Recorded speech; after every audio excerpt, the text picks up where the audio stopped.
I don't know why it didn't occur to me to start recording this or to do anything with this actually till I was halfway through the project. This is for Courtney's 50th birthday. I think this material is Padauk. I've had these two boards sitting around a long time. I had a 1x9 by roughly a little less than 5 feet and a 1x4 by a little less than 5 feet or something like that. And I had already built her a display for her nail polishes out of this material some time back. So I had to make this cabinet to fit exactly the amount of material I have left, and I really don't want any more. I didn't want any left over because I don't like this stuff. It's not that fun to work with. It's a little oily and all that sort of thing. Here's the plans, my original plans I built up. So originally I had 2 drawers in the bottom. I think I'm just gonna do 1 drawer across the entire bottom. There's what the doors ought to look like. This is them mocked up so far, how far I've gotten. They're not attached or anything. I've got quite a bit of work left to do. This carcass right here is pretty well done. Needs maybe a finished sanding, but all the shelves are slotted in. I went ahead and dovetailed in the sides. It's going to be a wall hanger, but I just thought this would be a good secure way for it to hold up. And in the back, I left it a little bit small and put together with some screws for expansion and contraction because that back's going to move. It's pretty wide. It's probably 1/4 of an inch thick. I don't know. I ripped it down to something, but roughly 1/4 of an inch thick, something like that. So as it goes back and forth, expands, contracts, I don't want to have any glue in there and risk breaking stuff. In fact, I'm thinking I'm going to elongate those screw holes just a little bit to give it a little bit more movement in there. But this is what, it's actually fairly heavy. The sides and the top are a full inch thick just because I didn't feel like cutting them down any more than that. And, I had to cut everything else down out of that 1 inch thick material. And this board over here, this is going to be the front, back sides of the bottom drawer. And this pine right here is going to be the bottom of the bottom drawer. You can see the door stuff over there. This is all that I have left out of those 2 boards. That's it.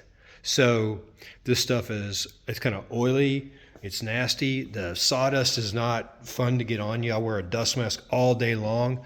It coats, yes, it's actually, I was something else, but it coats all the blades on everything. It sticks to my table saw blade. I will be cleaning up after this stuff for a month after working this. Give me some oak any day. But I'll bring you back once I get a little bit further along, maybe get those doors glued up and all that. They're gonna have glass in them in case that wasn't clear, by the way. I thought I'd let you know how I decided to assemble these doors since it's a little bit tricky, at least by my standards. The material I had left didn't have enough length to be able to create tenons on the actual styles here. So what I had to do is figure out how to make a false tenon in there. So what I did is I screwed this little block down to the workbench, got everything kind of clamped up. I'm using a router with a little plunge bit in there and some protection from this orange poison. And I'm just routing some slots in there. And what I'll do is make some small pieces of, I'll just make some tenons, some little small pieces of wood that I can glue, right into here. And that should make it pretty solid. Do that on all 4 corners. So could tell the reason that this one is so skinny is because I didn't even have enough material for one more 1 inch wide by 3/4 inch style. So I had 3, not enough length on any of my scrap pieces for another one. So I just ripped one down in half and thought, okay, well, that'll be the middle. I'll just make it narrow. It'd probably look better, just be difficult to attach. Yeah, I got my slot in there, but had a little bit of a blowout on the other side of the door there. So I'll have to fix that at the end. Hopefully I can make it look not too bad. And try not to do that again on the other 3 corners of those skinny ones. I thought it'd be interesting to show you how I ended up gluing up these door panels. It's a fairly complex glue up with all these clamps because those rails are so skinny, so thin, and then the little tiny tenons that I had cut to and route in grooves to fit each one. So we'll take the clamps off later. Hopefully everything is straight and square as it's supposed to be. We'll see. I'll let you know. To catch up on where I'm at, the doors seem to glue together okay. I actually, after taking all those clamps off, I thought I had them clamped so flatly, but they twisted a little bit. So I steamed them yesterday and with what I could do here, and clamped them down pretty flat to the workbench. And I'm hoping later today or tomorrow I'll unclamp those things and they'll be at least reasonably flat. One of them probably couldn't tell once it was on the thing. The other one had too much of a warp for me. So while I was waiting for all that to happen, I went ahead and made this bottom drawer. And I had the idea that I was going to do dovetail this drawer and just do through dovetails on the drawer instead of trying to do half blinds because the material is so thin. And I've done that before, and I was pretty happy with the way it looked. So I made this thing, and of course, while I'm doing all this stuff in the shop, I'm listening to an audio book, which is kind of how I pass the time when I'm doing it. And I know better. I know that when I listen to audiobooks, I make careless errors. I just do silly things.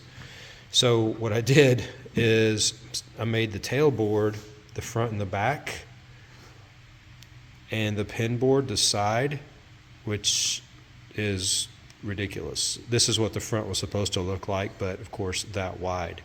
So I mean, the tails are okay. They're just in the wrong place, and I fit it in there. It fits pretty good. It needs a little bit of adjustment, a little bit of sanding, whatever, some adjustment stuff. It looks okay, except it looks weird. If I had enough material left, I would totally remake that drawer, but this is it. This is all I have left of that Padauk, which I think is Padauk. And the only things that are even close to that drawer are these, and each one of these things are like 2 inches too short to make the drawer front and back. So unless I decide to do it out of a contrasting material like walnut or something like that, I think I'm just going to leave it, to tell you the truth. I don't think Courtney's going to mind. I mean,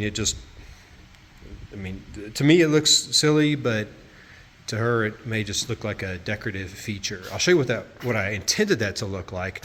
So see, this drawer is oak, and with the tailboards on the side, you can just see the ends of the tail sticking through the front. The tails go on the side of that, and I like that. That's what I meant to do. But anyway, not paying close enough attention. I got what I got. All right, I'll catch you up when I get these front doors a little further along. Okay, finally got the doors fitted. They're okay. I'm not super thrilled about that gap between them. There's not much I can do about it. I do not have any more material to add or make. I'd have to make a strip of contrasting material, which I thought about. And I've got this really nice walnut over here to do that with, but I don't know. And there needs to be some room for those doors to open and close anyways. I'm just not sure. The other thing I'm waffling about is those two arches. They're just stuck in there right now. They're not, but I'm getting to the point where I really need to glue them, and I can't decide. I mean, so on the drawing down here, I thought, well, it looks pretty good with those arches. I originally didn't have them, then I added them and thought, well, okay, I think that'll look good. Now that they're on there, I really can't decide. Let me pull one off here. Wow, I just knocked my doors open. It's going to be held together with magnet. Here, we're just going to do that. It's going to be able to do it with magnet. So, I don't know. I'm really waffling back and forth about those arches. It's the exact same wood. The color is brighter. I don't know, it'll probably all blend once I put a finish on it, everything anyways. And I still have to do the carving and stuff like that on the top. But otherwise, got the hinges all inset in there. I've got glass. I found some old glass that I've got, which is, well, I say old. It's new, left over from a project that is going to fit in there. I just have to cut it and all that sort of thing. And get the drawer put in, do a finish sand.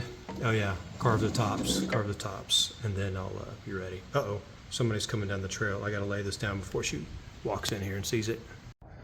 Okay, countdown this weekend and next weekend till due date, and the project must be done. I'm getting pretty close, although a few days ago I thought I was even closer. The problem I figured out with that door gap, I was trying to think, how in the world did I do that, and could I live with it, and what am I going to do about it? You can see I pretty much got it taken care of. It's as close as it's going to be. I'm okay with how this is now. I figured out that if you can tell, this board across the top, that's one board that I cut in half. Same with the bottom. That way it has continuous grain across the entire thing. So what I did, I'm sure of this now, was I cut that as one board across the top, one across the bottom, and then I split it in half. So let me rephrase. I cut it, each the top and the bottom board, to the exact width of the cabinet because I was really happy with the carcass. I thought the cabinet was good. It was ready for finish other than a 220 sand. And so I made the doors. I made that to the exact length and I cut it in half. Of course, that left a blade width of wood material missing through the metal. It's like, oh, I don't know, just a careless error. So then it's like, okay, could I live with it? No, I decided I couldn't live with it. So what I ended up doing was I shrunk the carcass down. So the sides, I ended up taking a little bit off the sides. Using the power joiner, I thought, okay, what I'll do is I'll just run a pass across the joiner. What I wasn't really thinking about is how brash this wood is. This has been a problem with it from the beginning, is that when I run it across most power tools, other than the table saw or the bandsaw, but anything that's spinning, so the joiner, a router, if I'm using a trim router bit, which I've done a couple of times, even cutting the dovetails using chisels and things like that, I've had several blowouts and I've had to repair several. This is the last one. If you can see down here in this bottom corner, had a blowout down there where I was trimming that corner the other day. So I've got to fix that. I've take the doors off, fix that right there, and then I'm sanding that down and hopefully I'll be done. Hopefully that'll be enough. I've got a little bit of adjustment to do because what happened was I shrunk the carcass down. I readjusted the hinges in, which, I spent an entire day yesterday doing that to make everything fit the way it's going to fit. Like I said, these little blowouts. But once I did that, I had some issues with the top and the bottom where it has some blowouts on the side. So then I had to cut the top and I had to cut the bottom. And once I did that, then the doors were actually a little bit too big. So I had to shrink the size of the doors a little bit. And of course, they were too long at the bottom. I just moved the entire doors down a little bit. They were too long at the bottom. So I used a trim router and even them up across the bottom. That's where I got that blowout that I was just showing you just now. But I'm really close. And by the way, I did have that carcass finish sanded to 220 when I decided to do all that work. So redone it. Now it's down to 120 and I've got to hand sand everything, get it close. A little bit of adjustments on the door, maybe a little bit more sanding there, but we are pretty close. The drawer's pretty close. It sticks out a little bit. I've got hardware that fits exactly in those things. I just don't have it attached right now. But it's a tiny bit too wide front to back. So I've ordered some belts for my new really old 6x48 belt sander. So I can hopefully just take maybe a 32nd or a 64th off the back of that and it'll fit in there flush. It just sticks out just enough to bother me now. Then the last step is figure out the hardware. I've got these little bitty knobs. Let's see. I don't know. Magnets in there, right? So I have these little bitty knobs, which I'm thinking about for the cabinet hardware for the front. And the door closing is going to be some magnets. So the next, which is in this mess right here. So then I've got to just figure out what I'm going to do, how I'm going to do that. I think I'm going to go neodymium magnet to magnet, inset them in the wood, maybe put a piece of felt across it so they're not actually touching each other and so that what you see is, black felt and not magnet. I just have this clamp on there because the doors swing open without anything like that. So that's where I'm at on the inside right now. I decided to change those arches to something like this after talking to my sister. I don't know if this is exactly what she had in mind, but I think so, and I like this better than that big arch that I was originally imagining on there. And it wasn't quite, having them both corners be square just didn't look exactly right with all the curves on the top. So that's where I'm at with the cabinet. Now, the other thing I've been working on throughout this little thing is, let me show you this other. So in the electrical side, I have these plastic drawers, right? You can buy this thing right here from Harbor Freight for 20 bucks. And that's the cheapest I could find a parts drawer anywhere by a lot. Problem is that they're really, really flimsy. Like the drawers they'll get caught in there, back and forth. It's very hard to get them in and out. because these things are just so flimsy. These plastic packages are so flimsy, but the drawers are the cheapest. So what I did was I used some leftover plywood that I had from some other projects, and I built this big organizer, and I bought 2 more of those drawer organizers like you just saw. They're 40 drawers plus one at the bottom on each one. So you can see half of this thing is full. That's my 2 new ones. The ones I just showed you on the workbench will be these other half. So that's 164 drawers total, including these bottoms. And they slide in and out right here because there's nothing for them to get hung up on now. So I've got a lot more components. I ended up buying, so I have several of these kind of assortments of transistors and capacitors and things like that I'm stuffing these in, and I really hate these assortment things as opposed to drawers. They take up a lot of space and they're a pain to get stuff in and out of and figure out what you got where. And then a lot of stuff like resistors just come in these big bags. So there's a bunch of different values of resistors in there. You know, capacitors, same thing. Some Zener diodes, some more like half-watt resistors. I think it was some quarter watts, 1 watts, different things like that. Oh, I probably wasn't paying attention to the camera. All that stuff needs to be in its own separate drawer labeled to make it easy to get to, or I get aggravated with it.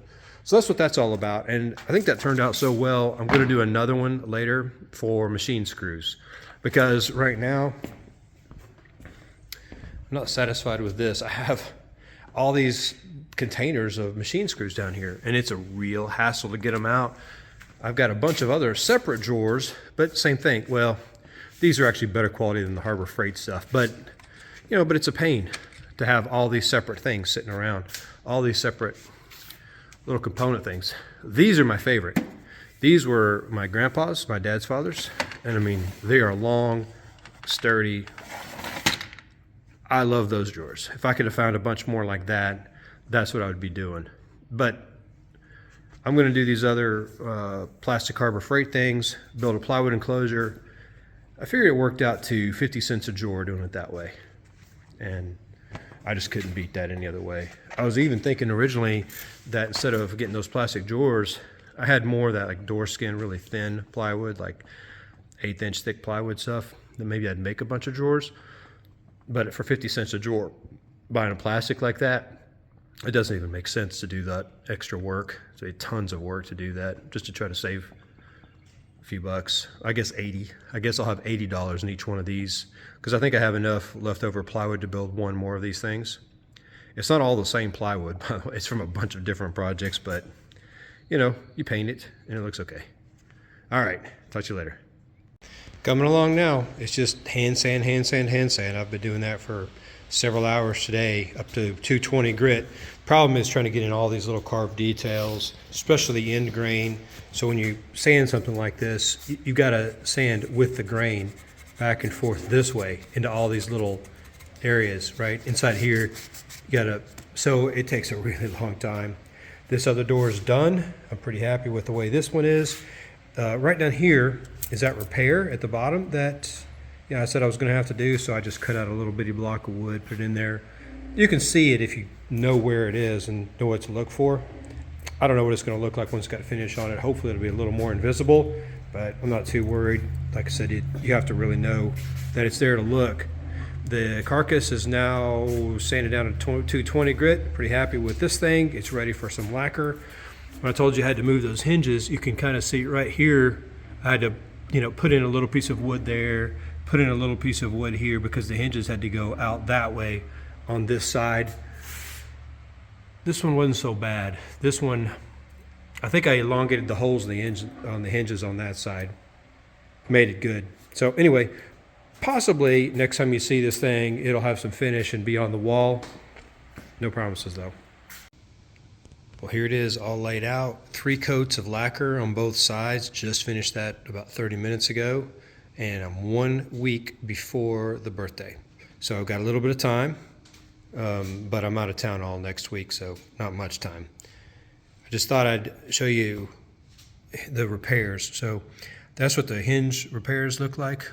That one's a little bit brighter in color, but honestly in person it doesn't look as bad as it does on the camera. And the little door repair, Which door was it? Yeah, right there. So you can see where I had that little blowout and had to put that little piece in. Zooming in on it, you can really see. In person, you almost can't see it. You really have to look for it. And there's another repair where I had a blowout on the side on the end grain you can kind of see, and that one sticks out a little bit just because I got the grain sideways somehow. Just wasn't paying close attention, but that's on the inside of the frame of the door, and like I said, it just doesn't stand out. None of this stuff stands out. So the other thing is, this is a sander that my grandpa had bought back in the 80s, I think. My dad had it, and I recently got it. And it was one of those Craftsman, it's a 6-inch by 48-inch belt sanders that originally had the stamped steel legs that all those cheap tools had in the 80s. And I really hated that thing. It's rickety.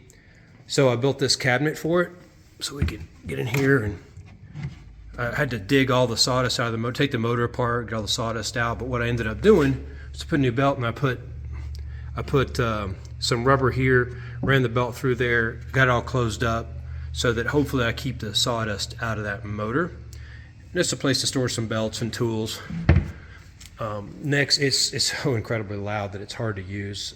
So I've got bearings in order. I'm going to replace the main spindle bearings and this auxiliary spindle bearings on there.